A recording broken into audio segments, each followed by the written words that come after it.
est-ce que tu pourrais nous expliquer, nous présenter un peu ton activité, qui tu es et qu'est-ce qui t'a amené à faire du chocolat en Guyane? Alors, je suis Drupa.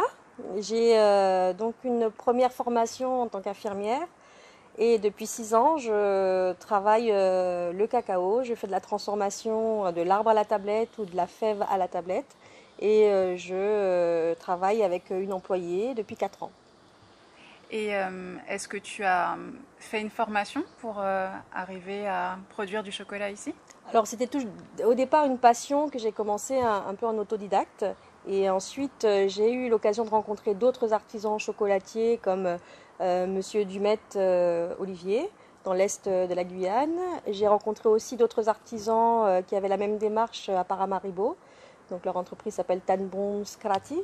Et j'ai eu l'occasion de rencontrer un chocolatier à Londres, qui s'appelle Duffy. Et aussi, plus tard, une petite formation au centre de recherche de cacao qui m'a permis de voir que j'étais dans les bonnes traces de la transformation donc de la fève à la tablette. D'accord, ce centre de formation, il était en Guyane? Alors cette formation, c'était à Trinidad, donc dans le centre de recherche de cacao de Trinidad. Voilà. D'accord, super. Et donc tu parles de ta passion. De quoi est-ce qu'elle est née de cette passion? Alors moi, j'ai eu une expérience petite dans le verger de mes grands-parents et ça m'a toujours plu en fait, travailler la terre, les arbres fruitiers, j'ai toujours des bons souvenirs, c'est un peu les meilleurs souvenirs d'enfance que j'ai. Et je savais que si un jour j'avais à revenir à ça, si je pouvais revenir à ça, je l'aurais fait. Donc ça s'est présenté, effectivement j'ai eu une opportunité de faire une formation à l'MFR de Mana. Alors ça, c'était en 2014, et donc 2013-2014. Et donc je suis tombée sur une cabosse de cacao. Donc il y avait une cacaorerie à côté de ce centre de formation.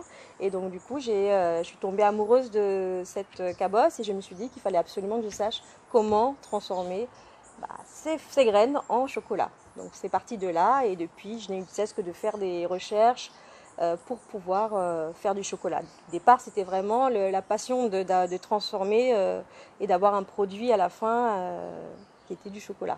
Voilà. Alors, est-ce que tu peux nous expliquer ce qu'on voit sur le plateau? Donc, le premier produit, c'est Batum Cacao. Donc, c'est du cacao pur 100% avec les fèves.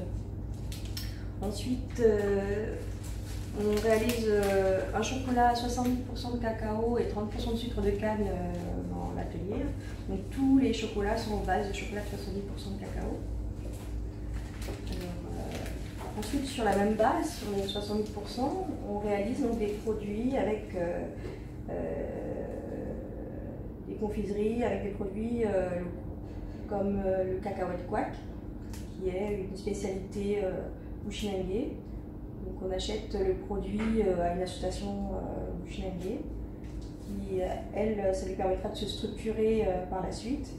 Et elle sait que toute sa production en fait, de l'année nous revient. Donc on fait des choses plus classiques avec la noix de coco, donc chocolat avec la noix de coco, du sésame caramélisé, de la poudre de kumbara, des écorces d'orange confit, du sel et du piment, un chocolat à base du palmier donc de la Guyane ou du Brésil, l'awara. C'est avec l'huile d'awara, la pulpe d'awara. Donc pareil, c'est une production qui est faite par une petite structure amérindienne. Et on prend donc le produit de cette structure et ça permet de faire un produit vraiment local. Donc du curcuma confit et du gingembre confit. Et quel est ton best-seller, celui que tu vends le plus? Alors, c'est la tablette de chocolat à 70%, le cacahuète quack. Et puis on fait aussi, qui est la spécialité de notre chocolaterie, un chocolat à base de graines de coupouassou, qui est un autre théobroma. Donc c'est d'autres variétés en fait de cacao. Et donc les graines sont beaucoup plus difficiles à travailler, mais on arrive à faire un chocolat de qualité et qui a des qualités nutritionnelles assez intéressantes. Comme quoi? Donc, très antioxydant, voilà. Et puis il n'y a pas beaucoup de caféine ni de théobromine à l'intérieur. Donc voilà, ça permet pour les personnes qui supportent moins ces produits-là de pouvoir manger quand même du chocolat. Donc tu parles de recherche. Est-ce qu'il y a beaucoup de littérature qui existe sur le sujet, sur le fait de planter du cacao en Guyane, de le transformer? Est-ce que tu as pu rencontrer d'autres producteurs ici ou à l'étranger? Et voilà, comment est-ce que ça s'est organisé pour que tu réussisses à monter ton entreprise en Guyane? Alors, au tout départ, effectivement, pour la transformation du cacao, c'était surtout sur des blogs spécialisés ou sur des sites spécialisés, donc en anglais, en espagnol souvent. Il faut savoir qu'il n'y a pas beaucoup à transformer le cacao de la fève à la tablette dans le monde. C'est en développement, mais c'est vrai que c'est quand même du matériel spécialisé, c'est un savoir-faire spécialisé. Et qu'en général, les chocolatiers en Europe reçoivent soit le chocolat déjà prêt, soit les fèves. Mais c'est vrai que la plupart du temps, le chocolat est déjà préparé et ils n'ont pas à faire la fermentation, le séchage et tout le reste avant le produit final. Donc effectivement, la mise en place de tout ça, c'est donc avec les formations que j'ai pu avoir, les rencontres que j'ai pu avoir, les expérimentations aussi toute seule. J'en ai raté beaucoup, mais voilà, petit à petit, j'ai pu mettre en place un process qui me convenait. Et il se trouve que ce process-là, comme ça a été fait de façon scientifique, je notais tout ce que j'avais comme résultat. Et à la fin, on avait un produit de qualité que je pouvais reproduire. Donc je me suis basée un peu là-dessus. Avant d'ouvrir l'entreprise, j'avais le produit fini que j'avais pu faire goûter donc à des amis au début et puis à des professionnels et qui finalement m'a un peu confortée dans le fait que je pouvais structurer ça et faire ouvrir une petite entreprise, quoi. Donc, est-ce que tu as dû modifier ta procédure par rapport au Covid-19 voilà, pour rentrer dans les locaux ou avec tes employés? Alors, j'ai qu'une employée, donc pour l'instant, nous sommes que deux à travailler dans l'atelier et donc on respecte les 1 mètre de distance. Au niveau des procédures de lavage de mains, ça ne change pas grand-chose puisque on est habitué à se laver les mains régulièrement à l'atelier. Le stockage, voilà, donc, tout simplement.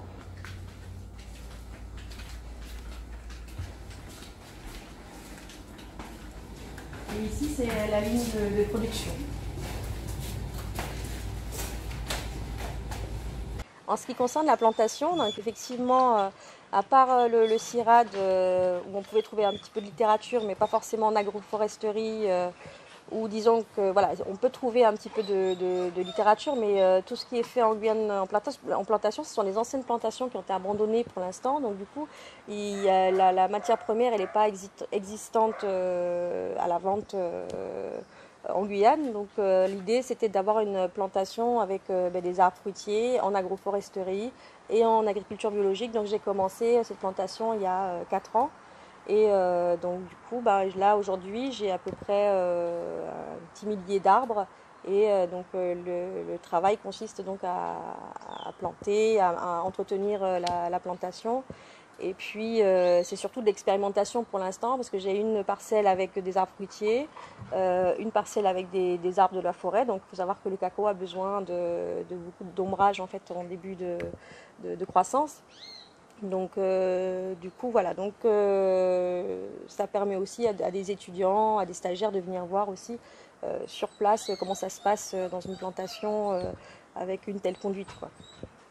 D'accord. Et qui est-ce qui entretient ces parcelles? Parce que tu m'as dit il y a quand même 2 hectares. Comment ça se Oui, passe? alors c'est moi et mon papa en fait qui entretenons ces parcelles.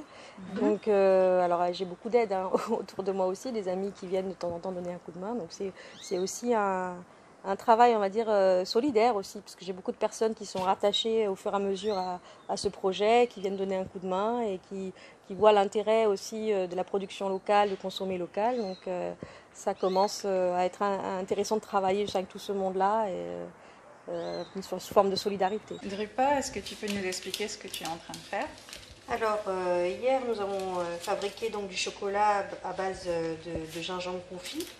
Donc là je suis en train de faire l'emballage tout simplement de la façon dont je les conditionne et je les vends donc par 4 dans un petit sachet.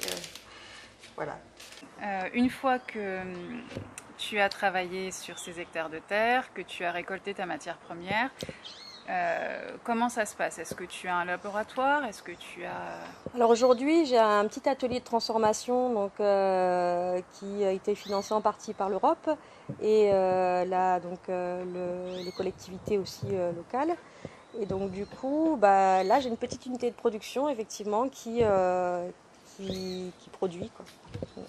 D'accord. Tu as une employée, c'est ça? Oui, j'ai une employée depuis 4 ans, effectivement, qui a eu la possibilité de faire une formation, un CAP chocolatier métropole et qui vient juste de revenir. Donc elle va apporter un peu plus de, voilà, de savoir-faire au niveau de la confiserie à l'atelier. Voilà. Et donc une fois que tout ça est fait, que le chocolat est prêt, quel est ton circuit de vente? Comment est-ce que tu vas à la rencontre de tes clients? Alors pour l'instant, donc je fournis essentiellement dans 3 endroits de la Guyane, à Cayenne, à Kourou et à Saint-Laurent. Donc ce sont des magasins spécialisés la plupart du temps. Et sinon, il y a la possibilité de la vente directe à l'atelier. Nous pouvons faire des livraisons aussi et on a aussi notre activité qui est vraiment propre à l'entreprise, qui est en accord avec les valeurs de l'entreprise, c'est la transmission du savoir-faire. Donc on fait aussi des ateliers dans les écoles qui nous sollicitent tout le long de l'année pour montrer la transformation du cacao aux enfants. Ça peut être de la maternelle jusque dans les centres de formation. Voilà. D'accord. Donc comme tu n'as pas de boutique, est-ce qu'il y a des endroits dans lesquels on peut trouver tes produits si jamais on n'a pas la possibilité de se faire livrer? Alors oui, effectivement, dans les magasins spécialisés à Cayenne, comme les grands marchés bio, à Kourou également, le marché bio de Kourou. Vous avez aussi le coin frais à Cayenne, et puis des magasins plus spécialisés en confiserie comme Candivo, Marie-Mère-Montjoly, voilà. Et sur Saint-Laurent, c'est à la station Total et dans une petite confiserie, enfin une petite cafétéria qui s'appelle la Maison du Café. Voilà. C'est une concheuse dans laquelle on broie les fèves de cacao et dans laquelle on fait le chocolat, parce que c'est là où on rajoute le sucre et le beurre de cacao. D'accord.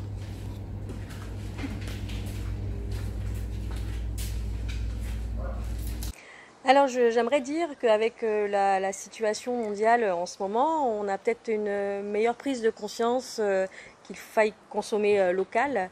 Et voilà, je souhaite que effectivement cette expérience va un petit peu renforcer cette conscience d'acheter au plus près et au mieux.